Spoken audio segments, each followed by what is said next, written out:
말씀은 시편 23편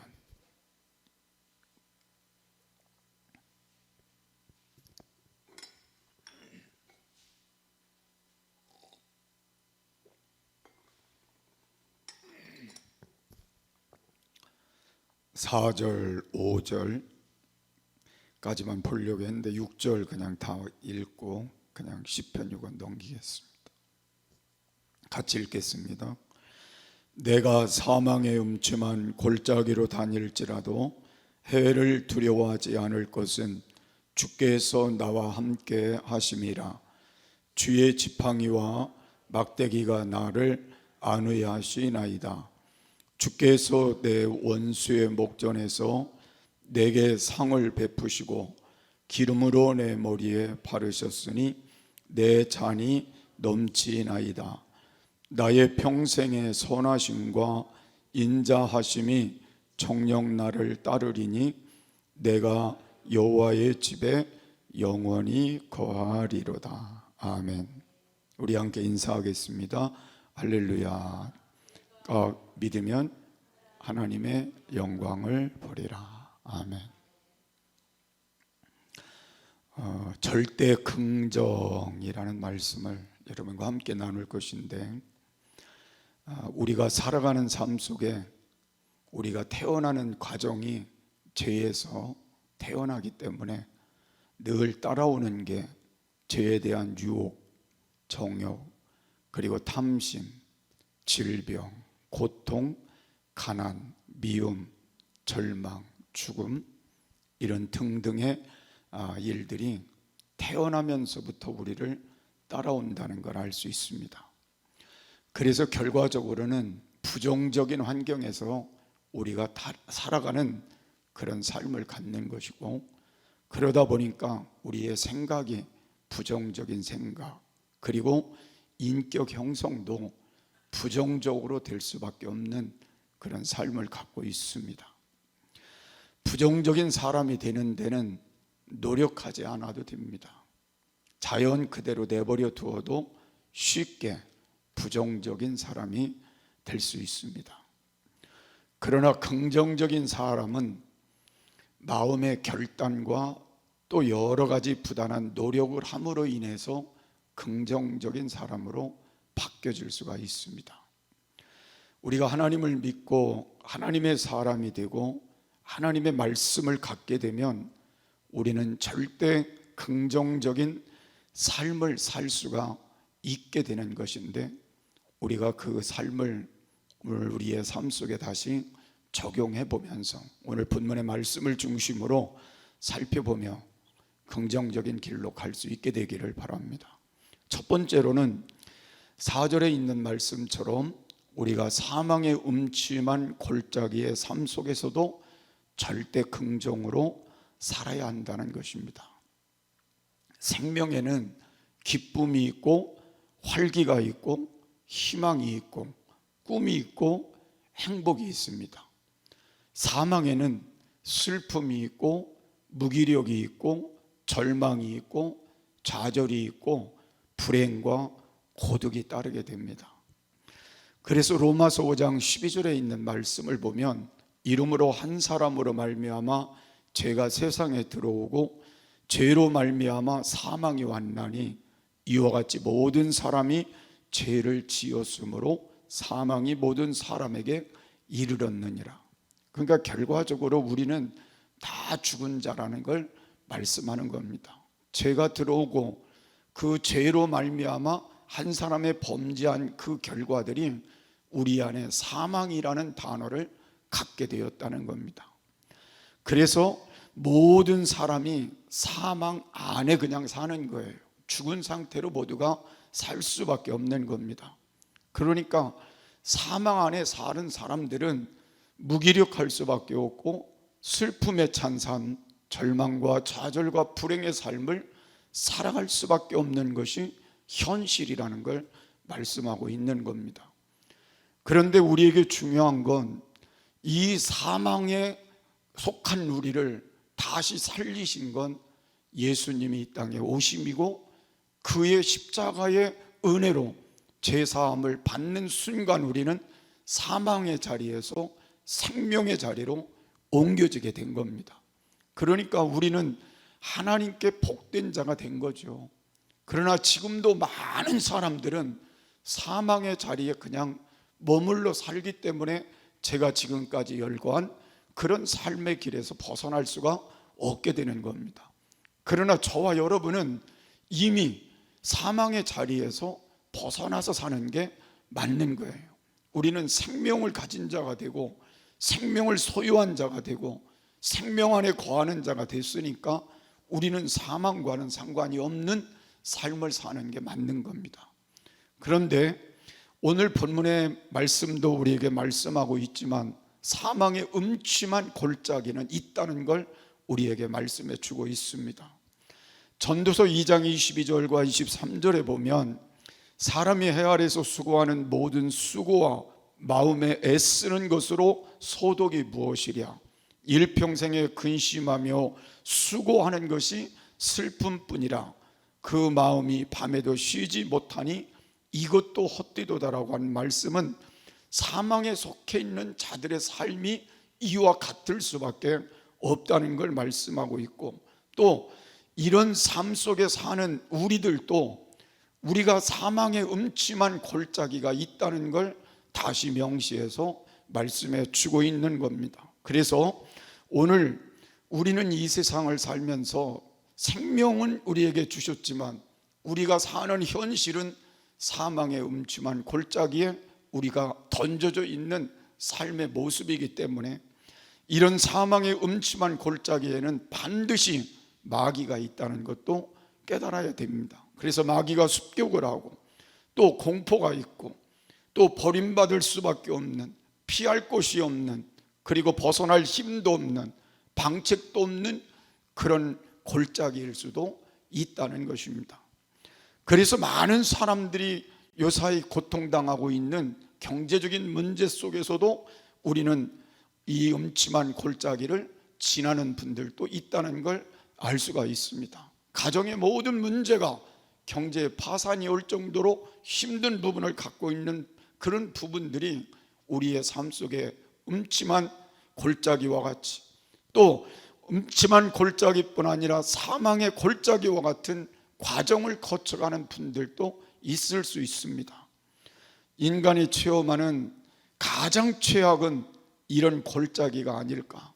그래서 우리가 살아가는 동안은 어쩌면 물질이라고 하는 이게, 경제라고 하는 이게 우리의 모든 삶을 송두리째 우리에게 뺏어갈 수도 있는 그런 삶까지도 만드는 게 오늘의 경제적인 음침한 골짜기와 같은 이런 삶이라는 것을 알 수가 있습니다. 오늘 우리에게 중요한 건 이뿐 아니라 수 없는 많은 것들이 우리에게 이런 골짜기와 같이 음침한 삶을 우리에게 가져다 주며 우리를 넘어뜨리려는 그런 계기들이 수없이 많이 있다는 거예요. 그런 과정을 우리가 거쳐가면서 우리는 그러면 어떻게 살아야 되느냐는 건 매우 중요한 사실임을 알 수가 있습니다. 이게 고통이 아닌 사람이 어디 있겠어요. 병도 그렇고 때로는 우리에게 오는 여러 가지 많은 정신적인 삶도 그렇고 또 자녀들의 문제 속에 또 여러 환경의 문제 속에 또 여러 가지 우리의 삶 속에 주어지는 모든 고통의 여러 여건들이 우리에게 이런 삶을 음침한 사망의 골짜기와 같은 상황을 만들어 갔는데 우리가 이런 가운데서 누가 고통스럽지 않은 삶이 있겠냐는 거예요. 그런데 중요한 건 우리는 그 고통스러운 삶의 안에서도 우리가 찾아야 될 건 있다는 거예요. 그게 뭐냐면 우리가 의지하는 분이 누구냐를 찾아야 한다는 겁니다. 우리는 세상 사람과는 좀 다르다는 거예요. 세상 사람들은 뭐 이런 고통 속에 다 절망하고 끝으로 갈 수 있지만, 그리고 모든 걸 포기하고 갈 수 있지만 우리는 의지하는 분이 있다는 거죠. 그래서 오늘 시편 23편 지난번에 쭉 말씀을 제가 드린 것처럼 여호와는 나의 목자시니 내가 부족함이 없으리로다. 그러니까 아무리 우리가 세상에 그런 음침한 골짜기, 사망의 골짜기, 힘들고 고통의 골짜기와 같은 이런 문제가 우리 앞에 있다 하더라도 우리는 의지할 분이 있다는, 그분이 하나님이시고 우리의 목자 되시고 우리를 이끌어 가시고 우리를 책임져 주시는 분이시니까 우리가 의지하는 그분만 확실하다면 우리는 이 모든 고통의 속에서도 견디어 갈 수 있고 반드시 그 가운데 건짐을 받을 날을 우리가 희망으로 바라볼 수 있다는 걸 말씀하는 겁니다. 그렇기 때문에 우리에게 중요한 건 이런 골짜기가 중요한 게 아니라 내가 의지할 분이 분명히 있느냐가 중요한 것이고, 나의 목자가 분명히 하나님이시냐가 분명히 우리에게 중요한 것임을 알 수가 있습니다. 그래서 우리는 어떤 상황에 처해도 정말 하나님이 의지 대상이 되는 사람이 되어야 한다는 걸 다시 한번 깨닫는 시간이 되시길 바라고, 그리고 그분이 나의 목자가 되셔서 우리를 이끌어 가신다면 절대로 이 사망의 음침한 골짜기와 같은 모든 상황 속에서 우리가 반드시 이기고 승리할 것이다. 긍정적인 믿음을 갖는 것도 중요하다는 것입니다. 성경은 우리에게 이렇게 가르쳐 주고 있습니다. 요한일서 4장 4절의 말씀을 보면 자녀들아 너희는 하나님께 속하였고 또 저희를 이기었나니 이는 너희 안에 계신 이가 세상에 있는 것보다 크심이라 그랬어요. 그러니까 우리를 지금 힘들게 하는 모든 것들보다 또 우리를 힘들게 하는 마귀의 세력보다 크신 분이 하나님이시라. 그분이 누구 안에 계세요? 우리 안에 계시다는 거예요. 그러니까 여러분이 모든 건 그렇잖아요. 작은 것보다 큰 것이 이기게 돼 있잖아요. 그러니까 크신 분이 내 안에 계시니까 이런 작은 것들은 다 이기고도 남는다 그 말이에요. 그러니까 우리는 그 믿음을 갖자는 거예요. 지금 당면한 모든 문제가 중요하지만 또 그것이 힘들게 우리를 하고 있지만 내 안에 계신 분이 그보다 크시다, 그보다 능력이 있으시다, 그보다 위대하신 분이다, 그분이 나와 함께 계시니 이길 것이다, 여기 이겼으니 했으니까 이길 것이다, 그 믿음을 갖고 우리가 나가게 되는 것이 중요하다 그 말입니다. 그래서 오늘 여러분들이 긍정적으로 여러분이 다시 한번 마음을 받고 하나님 앞에 사시는 신앙이 되기를 바랍니다. 그래서 사망의 음침한 골짜기 같은 그런 삶 속에서도 절대 긍정으로 바꿔서 살자, 그런 믿음이 다시 세워졌으면 좋겠습니다. 그래서 우리는 귀에도 안 들리고 지금 현재는 우리 눈에도 안 보이고 우리가 잡히지도 않고 도대체 내 앞길이 칠흑같이 어두워지는 그런 상황이 내 앞에 있다 하더라도 나와 동행하고 계신 분이 분명히 하나님이시다, 나와 함께 계신 분이 하나님이시다, 그분이 모든 것보다 크신 분이다, 지금 내가 당하는 모든 것보다 크신 분이다, 그래서 난 이긴다, 그 믿음으로 살자 그 말이에요. 아멘. 그렇게 하심으로 우리 모두가 이제 승리하는 신앙으로 나아가시기를 주의 이름으로 축복합니다. 두 번째로 제가 예화를 하나 좀 들고 가야 될 것 같아요. 첫 번째 예화인데 제가 넘어가려고 그냥 예화 하나 드릴게요. 미국 시사주간지 내셔널 이코노미스트라고 하는 것에 도너츠, 알리 도너츠, 도너츠가 뭔지 알죠? 옛날에 우리 이종탁 장로님이 많이 사다 주셔서 우리 많이 먹었는데 그 도너츠가 뭔지 아세요? 던킨 도너츠, 던킨. 막 그거 굉장히 달지요. 근데 그 던킨 도너츠를 그 회사를 설립한 그 사장님이, 회장이 누구냐면 빈 로덴버그라는 분이에요. 자, 이분이 3번이나 암에 걸렸어요. 3번. 근데 3번 암에 걸렸는데 3번 암을 다 이겼어요. 그 얘기를 제가 잠깐 하려고 하는 거예요. 그분이 3번 암에 걸릴 때마다 긍정적으로 마음을 바꾸어서 그 암을 이겼다는 얘기를 여기 소개를 하고 있는 겁니다. 그래서 85세까지 살다 가셨어요. 그래서 우리에게 가르쳐 준 게 긍정적으로 마음을 바꾸면 암도 이긴다. 그러면 암도 이기는데 뭘 못 이기겠냐? 다 이길 수 있다. 그걸 가르쳐 줬어요. 첫 번째는 1971년에 폐암이 걸려요. 여러분, 폐암 걸리면 지금도 고치기 힘든데 그 당시에 폐암 걸리면 거의 죽는다고 봐야 되겠죠. 폐암 걸렸는데 절대 긍정적으로 이렇게 생각을 했어요. 나는 예수님 안에서 산다, 치료받는다. 그 믿음을 가지고 기도하고 믿음으로 긍정적인 마음으로 기뻐하며 하나님 앞에 찬송하며 그렇게 살았는데 폐암에서 나섰어요. 두 번째는 6년 후에 임파선암에 걸렸어요. 임파선암에 걸렸는데 그때도 또 긍정적인 믿음을 가지고 자기 목에다가 십자가를 걸어놓고 늘 십자가를 통해 하나님의 은혜의 역사를 체험하며 이 은혜 속에 고침받기를 원합니다. 그러고 기도하면서 늘 믿음으로 하나님 앞에 기도하였는데 하나님이 그 임파선암에서도 치료해 주셨어요. 그리고 1990년에 고환암에 또 걸렸어요. 고환암이라는 건 치명적인 암이라 그러더라고요. 쉽게 낫지 않는 암인데 이 암에 걸렸는데도 또 이런 마음을 가지고 그가 하나님 앞에 기도하면서 그 암을 치료받았어요. 그래서 그 후에 모든 재산 중에 어느 정도를 정리해가지고 암 퇴치에 앞장서는 그런 일들을 했다고 하는 기록을 남기고 있습니다. 근데 그분이 이런 말을 해서 제가 그걸 소개하는 거예요.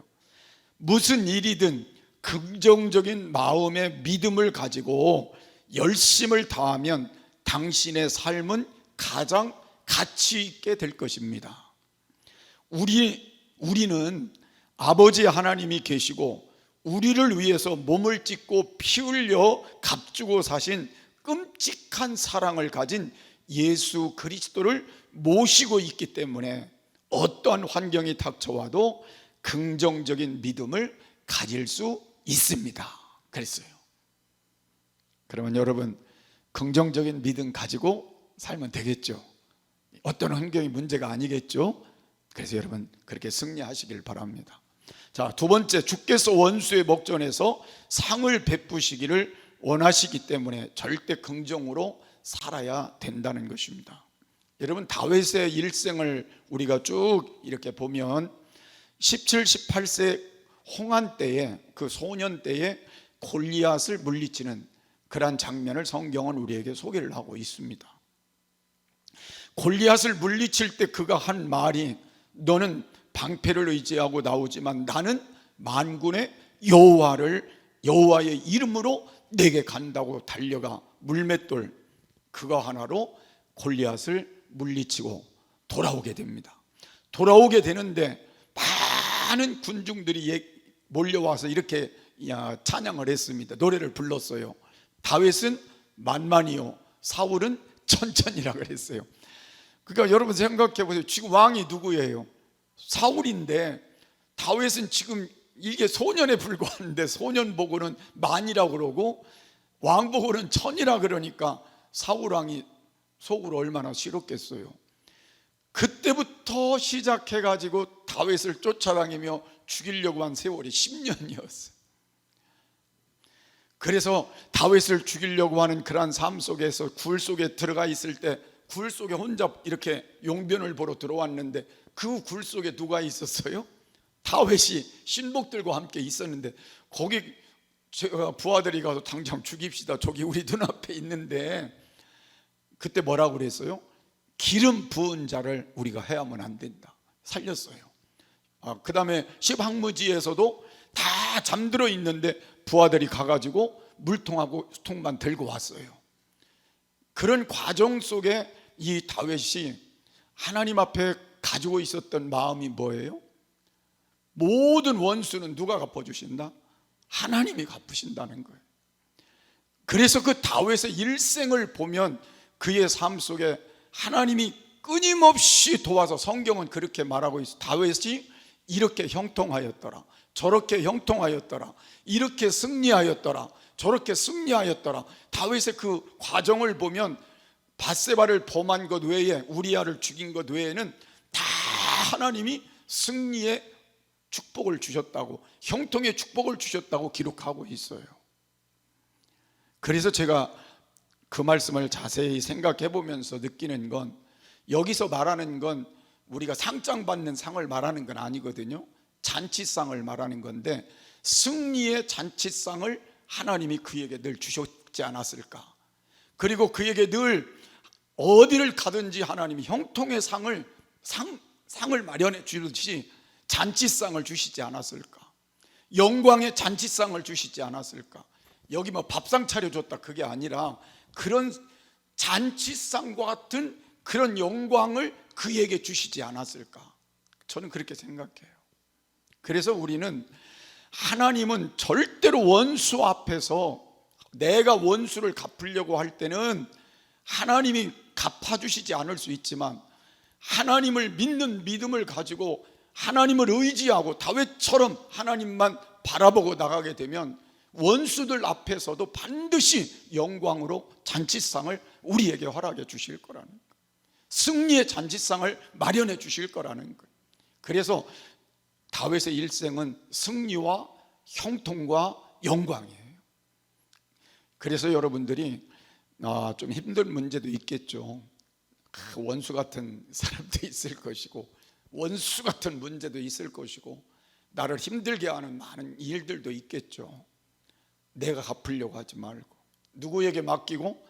하나님께 맡기고, 말씀대로 내가 하나님 기뻐하는 삶을 살아가신다면 반드시 그 앞에 승리의 잔치상을 베풀어 주시는, 영광의 잔치상을 베풀어 주시는, 증거의 잔치상을 베풀어 주시는, 그래서 드러나서 하나님이 함께한다는 증거를 보여주시는 그런 잔치상과 같은 축복을 허락해 주실 줄을 믿으시길 바랍니다. 제가 왜 이걸 그렇게 표현을 하냐면, 다 승리해야 잔치를 베풀지 승리 안 하고 어떻게 잔치를 베풀겠어요. 원수 앞에서 하나님이 다 이렇게 해주시겠다는 거예요. 그럼 결국은 뭐예요? 승리케 해주시고, 영광을 얻게 해주시고, 또 드러나게 하시고, 또 증거해 주시고, 기쁨을 주시고 그런다는 거 아니겠어요. 그래서 여러분, 이제 하나님이, 우리가 하나님만 의지하고 기도하고 하나님께 맡기고 가면 원수라도 그 앞에서 하나님이 영광을 얻게 하시고 보장하시는 그런 영광을 상으로 우리에게 잔치상과 같은 그런 걸 베풀어 드러나게 하실 거라는 걸 믿으시기를 바랍니다. 제가 이걸 뭐 밥을 얻어먹는 잔치상이다 그렇게 소개하고 싶진 않아요. 하나님께 이런 영광을 얻는 잔치상을 하나님이 허락해 주실 것이다. 원수 앞에서 드러나게 하실 것이다. 이걸 한 번 더 믿음으로 여러분 기억하시고, 우리 원수가 혹시 있어도 어떡하자고요? 우리는 용서하고, 우리는 믿음으로 하나님께 맡기고 가고, 때가 되면 하나님이 갚아주실 줄을 믿으시길 바랍니다. 좋은 날이 오게 될 겁니다. 그 다음에 기름으로 내 머리에 바르셨다고 말씀하고 있어요. 자, 기름을 머리에 바르는 건 구약시대에는 세 가지였죠. 왕, 선지자, 그 다음에요 제사장에게 기름을 발랐죠. 머리에 기름을 부었다고 하지만 기름을 머리에 얹었죠. 자, 그런데 다윗은 하나님 앞에 생각해 보니까 지금 가장 영광스러운 뭘 얻은 거예요? 왕의 자리를 얻은 거잖아요. 기름으로 부어서 왕의 자리를 얻었으니 이보다 더 큰 축복이 어디 있겠어요. 그래서 다윗은 늘 생각할 때마다 긍정적이지 않을 수가 없어요. 나 같은 이런 사람이 정말 일개 목동에 불과하고, 아버지도 목동이고 형들도 목동이고 자기도 목동인 이 천한 인생을 하나님이 택해서 이렇게 기름 부어 나를 이런 축복자를 만들어 주셨으니 내가 어떻게 하나님께 부정적인 삶을 살겠냐는 거예요. 긍정적으로 살 수밖에 없다는 그런 믿음을 고백하는 우리가 다윗을 통해서 신앙을 다시 발견할 수 있어요. 여러분이 이 세상 살아가면서 우리가 예수 믿은 거 이거 하나만 생각해도 우리는 긍정적으로 살아야 돼. 어쩌다가 내가 하나님께 이런 성령의 기름을 받고 기름 부음을 받고 또 귀한 직분을 받았는데 얼마나 귀한 거예요. 그래서 여러분이 나같이 이렇게 부족한 사람에게 이런 은혜를 주셨으니 뭐하다? 감사하다. 그래서 그것만 생각하고라도 긍정적으로 여러분의 믿음의 삶을 살자는 겁니다. 아멘. 또 하나는 기름으로 머리에 바르셨다고 하는 것은 성경적으로 우리가 조금 더 이해를 한다면 상처 입은 자리에 치유를 주셨다는 의미로도 해석이 됩니다. 왜냐하면 양을 비유할 때는 그런 해석을 할 수도 있어요. 그래서 우리가 이 땅을 사는 동안 외부 상처는 그냥 우리가 약을 써서 치료할 수 있지만 성경은 우리에게 마음의 상처, 영의 상처를 치료해 주시는 하나님의 손길을 믿음으로 바라보고 긍정적으로 살아라, 그런 의미로도 여기서 우리가 해석할 수도 있습니다. 그래서 오늘 여러분들은 하나님 앞에 양이 기름을 발라 치료함을 받듯이 여러분이 예배를 통해서, 기도를 통해서, 찬송을 통해서, 말씀을 통해서 순간순간 성령의 기름을 바르시는 역사들이 일어나길 바랍니다. 그래서 병이 치료가 되고 마음이 치료가 되고 삶이 치료가 되고 역사들이 일어났으면 좋겠어요. 아멘. 그래서 기름을 내 머리에 바르셨나이다 하는 의미는 두 가지를 여러분이 기억하시고 하나님 앞에 긍정적으로 또 그렇게 살아가시면 될 것 같아요. 나는 치유함을 받을 수 있다는 것도 믿으시기를 바랍니다. 그래서 저는 이게 맞다고 생각해요. 제가 소년 시절부터 이렇게 신앙생활을 쭉 이렇게 성장하면서 제가 이렇게 와본 결과는 정말 예배 시간에도 치유가 되더라고요. 기도 시간에도 치유가 되고 말씀을 듣다가도 치유가 되고 찬송 부르다가도 치유가 되고 하나님의 역사가 일어나더라고요. 우리 교회도 그랬으면 좋겠어요. 그런 삶이 우리 안에도 있어졌으면 좋겠습니다. 그 다음에 내 잔이 넘치나이다 그랬어요. 성경에는 잔이 넘치는 것을 가리켜 만족이라 그렇게 표현, 만족하다. 그러니까 우리가 이런 하나님의 은혜를 다윗이 깨닫고 나니까 마음에 뭐가 왔다는 거예요? 만족함이 왔다는 거예요. 그래서 우리가 하나님 앞에 늘 감사하는 건 우리가 하나님께 그 은혜를 깊이 깨달을수록 뭐가 와요? 만족함이 오는 거예요. 그래서 여러분 하나님 앞에 이런 마음도 좀 있었으면 좋겠어요. 그래서 너무 마음에 충만해서 그 만족함이 넘쳐서 늘 감사하고 늘 기쁘고 아멘 하시면 좋죠. 이왕에 사는 거 늘 기쁘고 늘 감사하고 늘 행복하고 늘 명랑하게 살면 얼마나 좋겠어요. 그런 삶을 여기서 말하는 거예요. 또한 의미는 이 팔레스타인 지역의 그 습관이 있대요. 이거는 그냥 참고적으로 제가 말씀드리는 건데 손님이 이렇게 자기 집에 왔을 때 마음에 드는 사람한테는요, 마음에 안 드는 사람한테는 한 잔만 딱 이렇게 준대요. 뭐 포도주를 주든지 이렇게 한 잔만 주는데 마음에 드는 사람한테는요 계속 따라준다는 거예요. 그 말은 무슨 말이냐면 계속 우리하고 같이 있어도 좋다, 그런 의미로 계속 따라준다는 거예요. 그래서 내 잔이 넘치나이다 하는 이 말씀은 하나님이 나를 손님으로 대우하지 않고 하나님의 자녀로 대우해 주시겠다는 의미를 여기서 부여하는 거예요. 그래서 하나님의 자녀가 됐으니, 하나님의 아내 축복자가 됐으니 그 잔이 넘치나이다, 넘치도록 하나님이 주시는 그 은혜로 만족한다, 그런 의미를 담고 있어요. 요한복음 16장 24절에 보니까 이런 삶이 될 때 기쁨이 넘치게 된다 그랬어요. 자 보세요. 지금까지는 너희가 내 이름으로 아무것도 구하지 아니하였으나 구하라 그러면 받으리니 너희 기쁨이 충만하리라. 충만한다는 말은 뭐예요? 넘치리라. 기쁨이 넘치시길 바랍니다. 소망으로 채워주신다. 로마서 15장 13절 소망이 하나님 모든 기쁨과 평강을 믿음 안에 너희에게 충만하게 하사. 충만하게 하사는 뭐예요? 소망이 넘치시기를 원하노라 그랬어요. 소망도 넘치시기를 바랍니다. 별로 안 기뻐하는 것 같아요. 소망도 넘치시기 바랍니다.